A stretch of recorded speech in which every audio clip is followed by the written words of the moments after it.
सभापती अध्यक्ष महोदय, मी आपले या ठिकाणी आभार व्यक्त करतो। महाराष्ट्राचे शालेय शिक्षण धोरण या संदर्भामध्ये हे निवेदन मी आपल्या अनुमतीने सभागृहातील सर्व सन्माननीय सदस्य महोदय आणि या सभागृहाच्या माध्यमातून महाराष्ट्रातील तमाम विद्यार्थ्यांचे पालक असतील, आमचे शिक्षक बंधू भगिनी असतील, शिक्षण क्षेत्रामध्ये गेली अनेक वर्ष ज्यांनी सेवा केलेली आहे असे जे महानुभाव असतील यांच्यासाठी हे निवेदन या ठिकाणी मी करीत आहे। अध्यक्ष महोदय, राष्ट्रीय शिक्षण धोरण 2020 अनुसार राष्ट्रीय शैक्षणिक संशोधन व प्रशिक्षण परिषद यांचा अभ्यासक्रम आणि पाठ्यपुस्तके आणि केंद्रीय माध्यमिक शिक्षण मंडळ म्हणजे सीबीएसई यांची परीक्षा पद्धती स्वीकारण्याच्या संदर्भातली ही भूमिका या ठिकाणी या महाराष्ट्राच्या शालेय शिक्षण धोरणाच्या माध्यमातून मी आपल्या समोर या ठिकाणी ठेवतोय।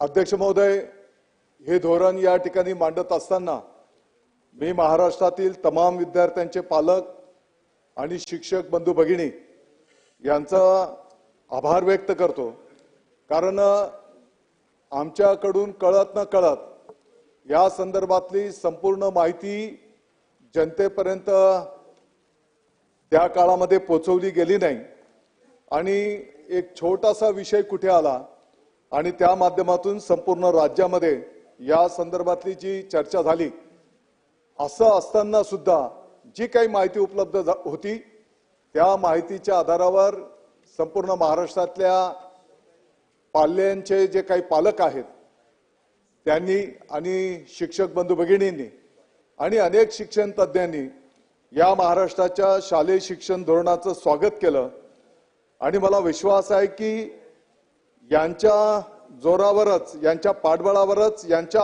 आशीर्वादानेच महाराष्ट्र शासन शालेय शिक्षण विभागाच्या माध्यमातून आपल्या राज्याच्यासाठी हे सर्व सकारात्मक विद्यार्थी हिताचे जे काही आवश्यक बदल आहेत हे या धोरणामध्ये आपण त्या ठिकाणी करायला घेतलेले आहेत।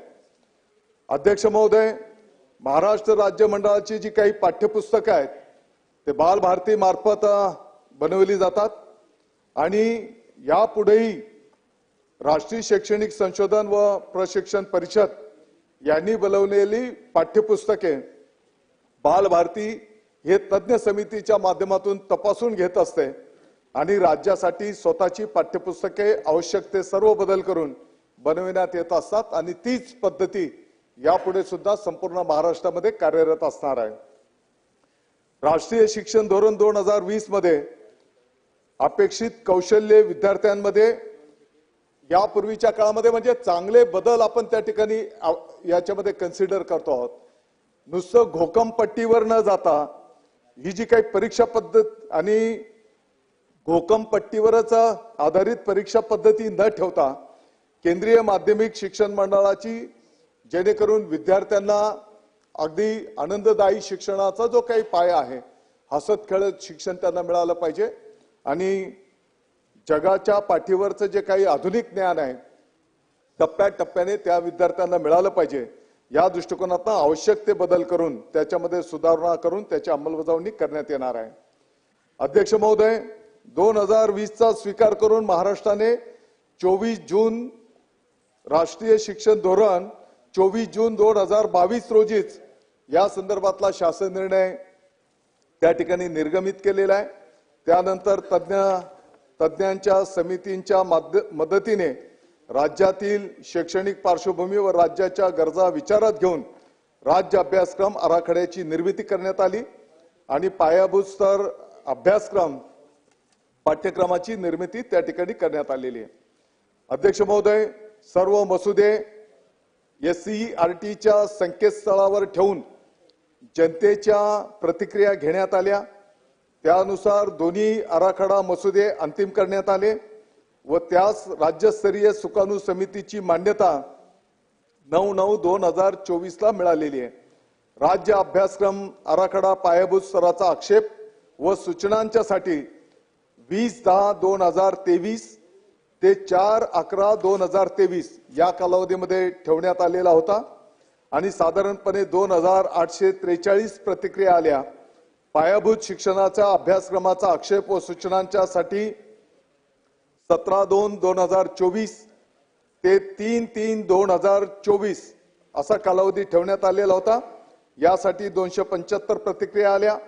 राज्य अभ्यासक्रम आराखडा शालेय शिक्षणासाठी आक्षेप व सूचनांच्यासाठी साधारणपणे 23/5/2024 3/6/2024 असा कालावधी त्या ठिकाणी ठेवण्यात आला आणि या कालावधीमध्ये 3606 प्रतिक्रिया आलेल्या होत्या।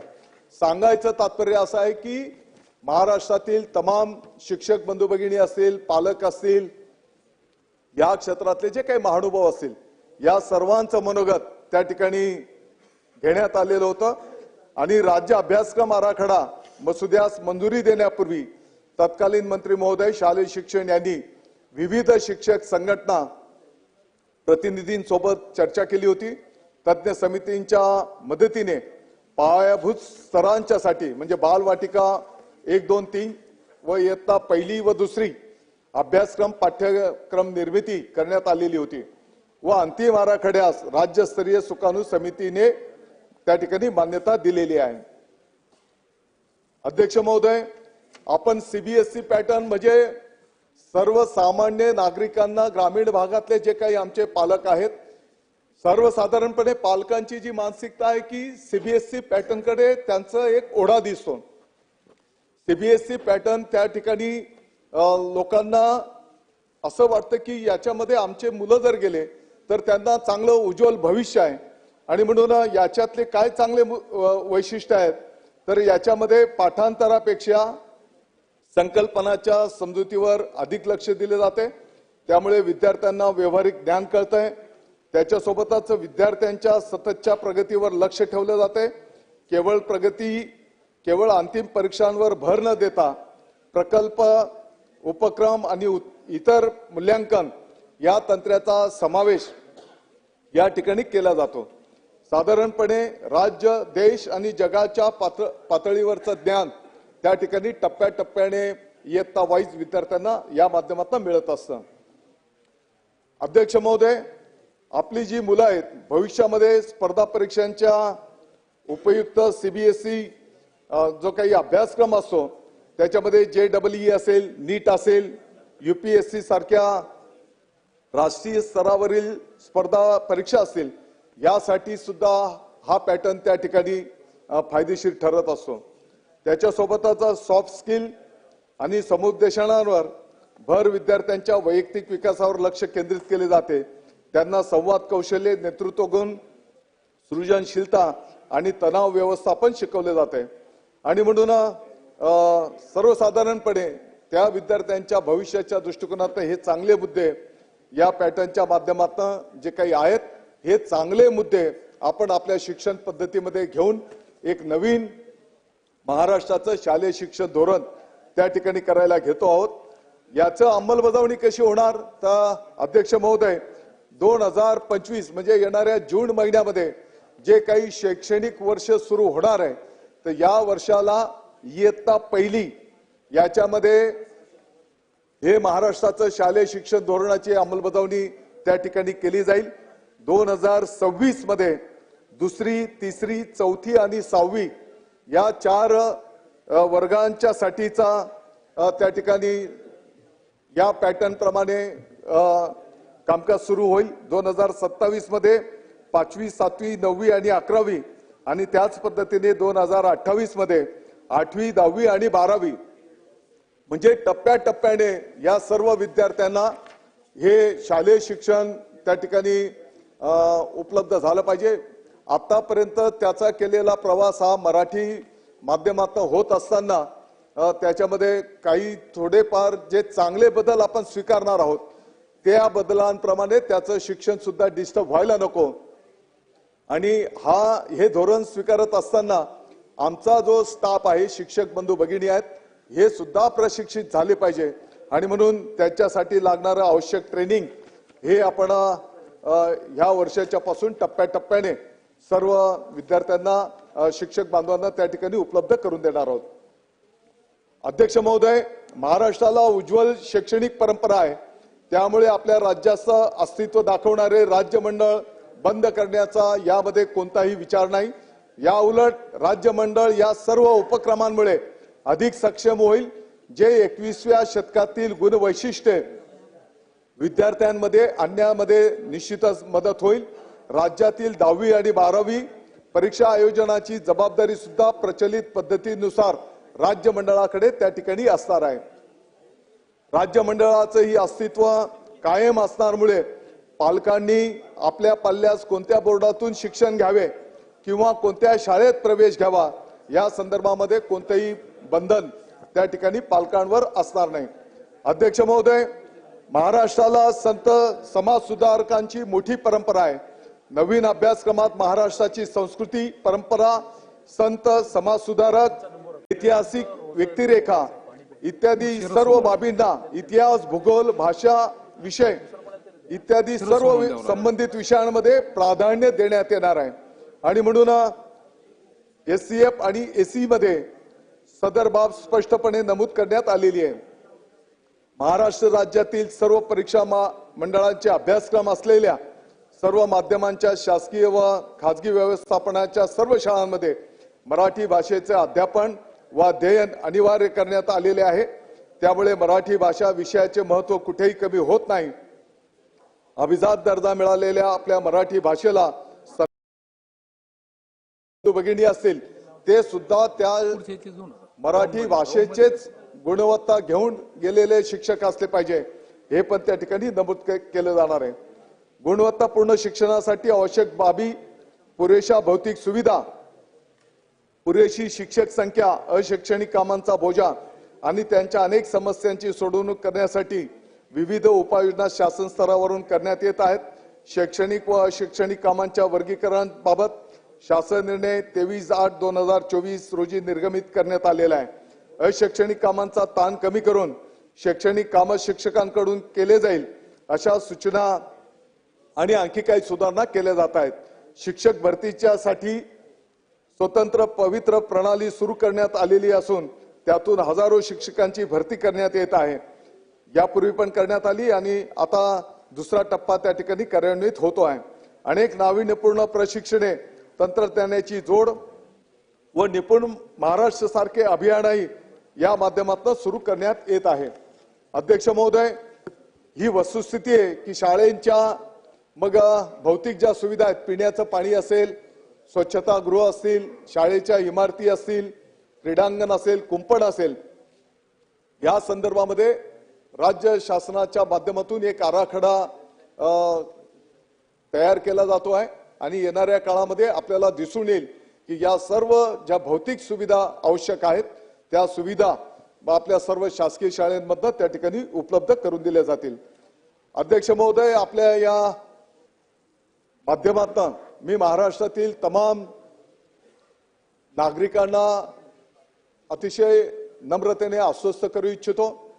माननीय मुख्यमंत्री महोदय देवेंद्रजी फडणवीस साहेब, माननीय उपमुख्यमंत्री महोदय एकनाथजी शिंदे साहेब, माननीय अजितदादा पवार साहेब यांच्या अतिशय जिव्हाळ्याचा शिक्षण, आरोग्य हे विभाग असल्यामुळे या विभागाच्या साठी ज्या ज्या गोष्टींची कमतरता असेल त्या सर्व गोष्टींच्यासाठी शासन म्हणून खंबीरपणे ते आमच्या पाठीशी उभे राहणार आहेत. आणि म्हणून येणाऱ्या काळामध्ये वर्ष 2 वर्षामध्ये संपूर्ण राज्यव्यापी या क्षेत्रामध्ये बदल झालेले सकारात्मक तुम्हाला निश्चितपणे त्या ठिकाणी दिसून येतील. वेळापत्रकाच्या संदर्भामध्ये काही ठिकाणी विचारणा करण्यात आली की हाच वेळ तिकडच्या धोरणामध्ये जो वेळ आहे तोच वेळ आपल्याकडे पण असणार आहे का. तर हे स्थानिक पातळीवरचे जे काही आता टेम्परेचर असेल, पावसाळा असेल, या भौगोलिक परिस्थितीनुसार तिथल्या हवामानानुसार त्या ठिकाणी याची निश्चिती केली जाणार आहे. स्थानिक स्वराज्य संस्थांमधील शाळा, शासन मान्यता प्राप्त अनुदानित शाळा, यामधील मुलांना 10वी पर्यंतचं शिक्षण आणि मुलींना 12वी पर्यंतचं शिक्षण मोफत दिलं जात आहे. आणि म्हणून हा जरी नवीन महाराष्ट्राचं शालेय शिक्षण धोरण आपण स्वीकारत असू तर त्याच्यामुळे फी मध्ये कुठलाही बदल होणार नाही. पूर्वीच्याच पद्धतीने पुढचंही शिक्षण त्या ठिकाणी कार्यरत असणार आहे. शिक्षकांचे प्रशिक्षण संदर्भामध्ये नमूद करण्यात येत आहे की नवीन अभ्यासक्रम धोरणानुसार शिक्षकांचंही प्रशिक्षण सुरू करण्यात आलेलं असून शिक्षकांना ब्रिज कोर्सद्वारे अतिरिक्त प्रशिक्षण उपलब्ध करून दिले जाईल आणि टप्प्याटप्प्याने जसं आपण शाळेंचे वर्ग वाढवतो आहोत त्यांचा समावेश या नवीन शालेय शिक्षण धोरणामध्ये करणार आहोत। त्याच पद्धतीने सर्व आपल्या शिक्षक बंधू भगिनींनाही प्रशिक्षण त्या ठिकाणी देऊन त्यांनाही शिकवणं सोपं होईल या दृष्टिकोनातून नियोजन केलं गेलेलं आहे। ग्रामीण भागातील विद्यार्थी यांना नवीन अभ्यासक्रम अवघड जाणार नाही, कारण की सर्वांना अध्यक्ष महोदय आपण पाहतो की ग्रामीण भागातल्या जिल्हा परिषदच्या शाळा असतील, नगरपालिकेच्या शाळा असतील, आपण थोडीशी मानसिकता असते की या शाळेमध्ये विद्यार्थी बाबा पाठीमागे असतात, परंतु व्यावहारिक जगाचं जर आपण माहिती घेतली, कदाचित सभागृहामध्ये उपस्थित असतील, सभागृहाच्या बाहेर असतील, अनेक क्षेत्रामध्ये ज्यांनी नावलौकिक उभा केलेला आहे, वेगवेगळ्या क्षेत्रामध्ये मग अधिकारी पातळीवर असतील, लोकप्रतिनिधींच्या माध्यमातून असेल, उद्योगधंद्या व्यवसायांमध्ये असतील, अनेक महानुभाव असे होऊन गेले की ज्यांनी जिल्हा परिषद आणि नगरपालिकेच्याच शाळेंमधनं त्या ठिकाणी शिक्षण घेतलेलं आहे आणि म्हणून मला वाटतं की यांना कमी लेखलं जाऊ नये अशी पण मी विनंती आवाहन करतो। त्यांच्यामध्येही जी गुणवत्ता शहरांमधल्या मुलांमध्ये आहे तेवढीच गुणवत्ता ग्रामीण भागाच्याही मुलांमध्ये आहे। फक्त त्यांना मला वाटतं की एक शाबासकी त्यांच्या पाठीवर थाप देण्याची आवश्यकता आहे आणि अशा पद्धतीचे जर आपण त्यांना व्यवस्था उभ्या करून दिल्या तर ते सुद्धा अनेक उदाहरणं आहेत की ते सुद्धा एक मोठा नावलौकिक आपल्याला उंच करून दाखवू शकतात आणि हीच या धोरणाच्या पाठीमागची भूमिका आहे। मला वाटतं की याच्या पलीकडेही कोणाचे काही मुद्दे असतील, कोणाला काही मुद्द्यांची काही माहिती हवी असेल तर यामध्ये शासनाच्या अधिकाऱ्यांच्या माध्यमातून राज्यमंत्री महोदय असेल, माझ्यासारखा कार्यकर्ता असेल, आम्ही सर्वजण जे जे काही आम्हाला ज्ञात आहे, जे जे काही माहिती आहे आणि आणखी काही मुद्द्यांवर जर आपल्याला त्याच्यामध्ये सुधारणा करण्याची आवश्यकता असेल तर निश्चितपणे त्या ठिकाणी सुधारणा करू, एवढंच मी या निमित्ताने सांगू इच्छितो। खरं म्हणजे या निमित्ताने मला आत्ताच्या अस्तित्वातले अगदी पहिलीपासूनचे तर 12वी पर्यंतचे पुस्तकं पण बघायला मिळाली, सीबीएसई पॅटर्नची पण पुस्तकं बघायला मिळाली आणि निश्चितपणे जे काही आपले दैवत आहेत, छत्रपती शिवाजी महाराज असतील, भारतरत्न महामानव डॉक्टर बाबासाहेब आंबेडकर साहेब असतील, महात्मा ज्योतिबा फुले साहेब असतील आणि अनेक महानुभाव, खरं म्हणजे